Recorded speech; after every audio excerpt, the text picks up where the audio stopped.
Hi, I'm Matt with ApplianceVideo.com. Today we're going to be taking a look at the tub-to-pump hose on this Whirlpool direct drive washer with a built-in faucet.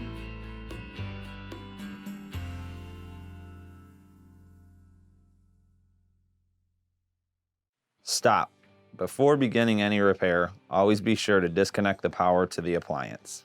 It is also recommended to test the outlet for proper voltage. Remember to also turn off the water.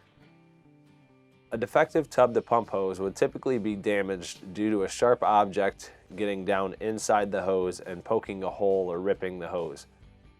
Click on the link below to view this repair video.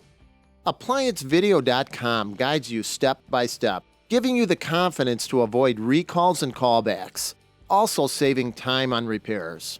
Whether you're up against an uncommon repair or the latest appliance on the market, our videos have been created with you in mind.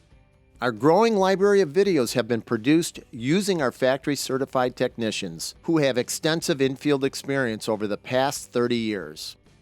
ApplianceVideo.com provides high-quality repair videos that anyone can follow, regardless of their skill level. We are here to help. Click on the link below to view this repair video and let us help you do it right the first time.